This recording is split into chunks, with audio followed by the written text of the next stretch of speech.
안녕하세요. 이번에는 제가 시간이 되는 대로 여러 편의 영상을 찍어 드리는 건데요. 질문이 나온 내용 중에 하나가 뭐냐면요. 수학에서 고민 시간을 얼마나 가져야 되느냐라는 것에 대해서 저한테 이제 궁금하다고 말씀을 하셨습니다. 사실 이제 이 고민 시간이라고 하는 것을 명확하게 규정을 한다라는 게 사실 쉽지가 않고, 이거는 개개인마다 다르다라는 생각을 되게 많이 하고 있어요. 뭐 예를 들면 이제 저만 하더라도 제가 학창 시절에 좀 잘 안 풀리는 문제를 2시간, 3시간 동안 한 문제를 가지고서 계속 저기 끌탕을 한 번 한 적이 있거든요. 상당히 많은 고민을 한 적이 있었는데, 그래서 겨우겨우 문제를 푼 적이 한 번 있어요. 근데 그때 당시를 생각을 해보면 그 많은 시간을 투자를 해서 결국에는 해결한 그 결과에 대해서는 상당히 만족스럽고 보람을 많이 느꼈거든요. 그리고 제 공부의 성향상 저는 약간 그 겉모습은 어떻게 평가를 하실지는 잘 모르겠지만 좀 꼼꼼한 편이에요. 그리고 약간 좀 집요한 편이고요. 그래서 이제 그런 데에서는 제 학습 성향은 약간 좀 잘 안 풀린다고 하더라도 오랜 시간 동안 고민을 한다, 뭐 이런 게 저한테는 되게 많이 맞았다라는 생각도 들고, 그리고 이제 학생들을 가르치면서도 마찬가지로 고민 시간을 길게 하고, 결국에는 나름대로 문제를 어떻게든 이렇게 풀려고 하는 그러한 노력, 그 노력의 비중, 그리고 시간의 비중, 뭐 이런 것들이 상당히 중요하다라는 생각도 많이 들고 있습니다. 특히나 이제 수능 그리고 내신에서 고난도 문제를 본인 스스로 풀어야 된다라고 한다면 당연히 또 그만큼의 실력이 뒤따라야 되는데, 우선 제가 뭐 오늘은 여러 가지 이야기를 좀 해드리겠지만, 좀 두서가 없을 수 있지만 양해 부탁드리는데요. 뭐가 중요하냐면 제 생각에는, 그러니까 내신이나 수능 그리고 논술 같은 문제, 좀 난이도가 있는 문제들이요. 이 문제들이 결국에는 본인 스스로 풀어야 되는 거라면 그 문제를 풀 수 있는 실력을 만들어야 되고, 그 실력이라고 하는 것은 그 문제를 보고 본인만의 논리를 가지고서 풀이가 되어야 한다라는 거잖아요. 그러니까 결국에는 그 실력 자체를 역시나 높이려면 고민을 충분히 하는 그런 습관 자체가 필요하다. 그리고 그런 성격이 필요하다라는 말씀을 드릴 수 있어요. 근데 이제 제게 질문을 하신 분 같은 경우에는 이런 내용이 아니라, 그러니까 한 어느 정도, 그러니까 한 문제당 몇 분 정도의 고민 시간을 해야 되느냐라는 것으로서 이제 조금 규정을 하려고 하시는 것 같습니다. 제가 보통 학생들한테 어떤 말을 하냐면요. 처음 풀었을 때 잘 안 풀리는 문제 10분 정도 생각을 하고, 그리고 그것으로도 해결이 되지 않는다라고 하게 되면 또 넘어가서 첫 번째 채점을 하고 그게 틀렸을 거 아닙니까? 당연히. 그러면 앞에 있는 문제 오답을 해결해 나가면서 실제 내가 10분 동안 고민을 했음에도 해결이 안 되는 것을 두 번째 때도 10분 정도 고민을 한번 해보라고 합니다. 그리고서 다시 한번 해결을 해보려고 했으나 그 10분 동안 또 해결이 안 됐다라고 하게 되면 그 다음부터는 이제 선생님의 도움을 받거나 아니면 해설지의 도움을 받아야 된다라는 말씀을 드리고 있어요. 그러면 이제 한 문제에 최대 제가 지금 생각을 하고 있는 것은 30분 정도? 그리고 최소한 한 20분 정도는 생각해야 되지 않을까라는 생각을 하고는 있는데, 이제 시간으로 규정을 한다라고 하는 게 상당히 조금 좀 모순적인 게 좀 있습니다. 무슨 뜻이냐면, 예를 들어서 문제 한 문제를 내가 풀려고 하는데 뭐 10분 동안 뭐 고민을 했다라고 한번 해볼게요. 그런데 이게 풀리랑 말랑 할 것 같고, 뭔가 조그만한 단서 조건을 더 찾아내면은 왠지 풀릴 것 같다라고 하는 그런 감이 좀 올 때가 있잖아요. 근데 이제 시계를 보고서 딱 10분 됐으니까, 나 10분 고민을 했으니까 그냥 넘어가야지, 이렇게 돼버리면 이게 상당히 웃음꼴이 된다라는 거죠. 그래서 이제 공부를 하다 보면은 이제 풀랑 말랑 할 때가 있는데, 그거를 너무 분 단위로 이제 규정을 하려고 하지 마시고요.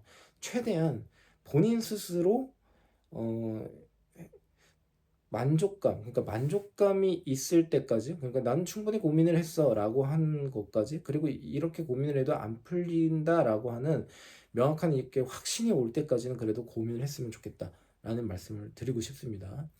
자, 그러면 이제 여기서 조금 더 본질적인 설명을 좀 드려볼게요. 고민이라고 하는 건 그러면 무엇일까, 수학에서? 우선요, 수학에서 고민을 한다라고 하는 것은요, 내가 할 수 있는 경우를 모두 했다라는 뜻입니다. 그러면 이제 실력에 따라서 문제를 풀 때 그 관점이 많이 다를 거 아닙니까? 어떤 친구는 뭐 잘하는 친구들 같은 경우에는 뭐 그 문제를 딱 보고서 아, 이건 어떻게 풀어야겠구나라고 하는 명확한 문제풀이의 방향성을 설정을 할 수가 있는데 어떤 친구는 그 정도의 실력은 아니라서 아, 어떻게 이렇게도 생각을 해볼 수 있을 거고 저렇게도 생각을 해볼 수가 있고 뭐 이런 식으로 경우를 나눈다라는 거죠. 그래서 저는 수학 공부를 할 때 그 풀이에서 사고력이라고 하는 거, 그러니까 고민이라고 하는 거는 결국에 경우의 수라고 생각을 해요. 그 풀이를 하는데 본인이 생각할 수 있는 경우의 수. 그런데 이 경우도 해보고 저 경우도 해봤는데 그 다음 경우가 생각이 안 난다라고 한다면 그 두 가지의 경우에서 해결이 안 됐다. 그런데 그거로도 어, 문제를 못 풀었는데 세 번째 생각을 또 못 하겠다라는 판단이 명확하게 쓰게 되면 그거는 본인의 한계가 명확하게 드러났고 그래서 거기에서 이제 더 이상 진척이 되지 않는다라고 하게 되면 예, 멈춰야 된다. 예, 할 일은 다 했다. 예, 이런 생각을 하시는 게 좋지 않을까라는 생각을 합니다. 그러다 보니까 시간과 분 단위로 고민을 한다라기보다도 어, 내가 생각할 수 있는 경우를 다 했다라는 쪽으로 생각을 하는 게 가장 합리적인 생각이 아닌가 싶어요. 그러면 예를 들어서 아까처럼 제가 오랜 시간 동안 고민을 했던 문제들 같은 경우에 이런 문제는 왜 그렇게 오랜 시간을 했습니까? 라고 한다면 이것도 마찬가지예요. 제가 그러니까 문제를 보면서 풀이의 몇 가지 경우를 막 나눌 거 아닙니까? 그러면 그 한 가지의 경우에서 또 여러 가지 경우가 또 발생을 하게 되겠죠. 그러니까 결국에는 그 각각의 경우가 모두 완성이 될 때까지 저는 고민을 했다라는 거예요.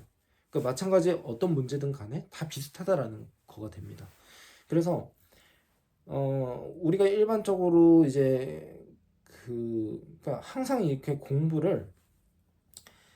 그러니까 공부에 있어서 시간 개념이라고 하는 건 너무나 중요하죠. 그렇지만 그 시간의 틀에서 그 명확하게 규정을 짓고 딱 이렇게 해야지라고 하는 개념으로 가게 되면 생각을 더 할 여지가 없어져요. 예, 그러니까 그런 것만 좀 예, 조심해 주시면 될 것 같고요.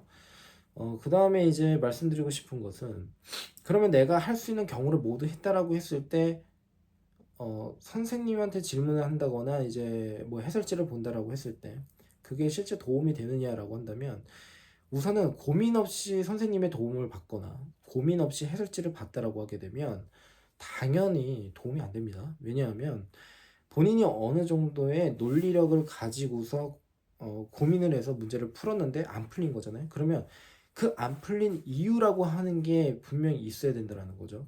그리고 그 이유를 선생님이나 해설지에서 찾아내야 돼요. 그래야지 본인의 논리력의 논리의 그 부족함을 보완할 수가 있다는 겁니다. 그 보완이 되지 않으면 결국에는 뭐 몇 바퀴 뭐 반복을 한다고 해서 될 문제가 아니라는 뜻이 됩니다. 예, 그래서 그런 거는 이제 충분히 고민을 하고 물어봐야지, 그러니까 질문을 해야지 그 질문의 깊이도 상당히 깊어지고 본인한테 조금 더 맞는 질문이 나올 수 있다. 예, 그러니까 제가 저희 담당 선생님들한테 어떤 교육을 할 때가 있냐면요. 뭐 어떤 학생이 몇 번 풀어달라라는 식으로 그냥 나오는 경우가 있어요. 그런데 제가 근데 이제 친절한 선생님들 같은 경우에는 그걸 다 설명을 꼼꼼하게 다 해주시죠. 그런데 저는 옆에서 그걸 지켜보면은 아, 왜 이걸 다 설명을 해주지? 아, 되게 시간 아깝네. 이런 생각을 할 때가 있어요. 무슨 뜻이냐면 역시나 질문을 받아주더라도 생각할 여지를 줘야 돼요. 그래야지 실력이 쌓이거든요. 그러니까 저는 어떻게 반문을 하냐면 첫 번째는 내가 당신을 고용을 한 이유는 아이에게 그러니까 본인이 그 학원에 와서 공부를 하라고 하는 게 아니다. 그러니까 그 문제를 그냥 풀어달라고 해서 다 풀어주면 아니 선생님 공부가 되는 거지 애 공부가 되느냐 이렇게 반문을 할 때가 있습니다. 그리고 최대한 힘들더라도 애한테 애가 좀 어디가 약한지에 대해서 좀 물어보면서 그 포인트를 좀 찾아달라고 하거든요. 그럼 이걸 역으로 이제 학생들한테는 어떻게 설명을 하는 거냐면 아까랑 똑같은 말을 하는 거예요. 고민을 충분히 해라. 그리고 잘 안 풀리는 부분에 대해서 정확하게 질문을 한번 해보려고 노력해라 라는 거예요. 왜냐하면 이게 뭐 또 그렇게만 해라라고 해버리면 질문을 못 할 수도 있잖아요. 예, 그러니까 문제를 봤음에도 불구하고 문제 자체 해석이 안 되는 경우라면 그거는 다 설명을 해주는 수밖에 없어요. 근데 그게 아니라고 한다면 본인이 약한 부분이 무엇인지를 짚어낼 수 있어야 되는데 역시나 그게 첫 번째는 고민이 선행되어야지 그게 가능하다라는 말씀을 드립니다. 예, 감사합니다.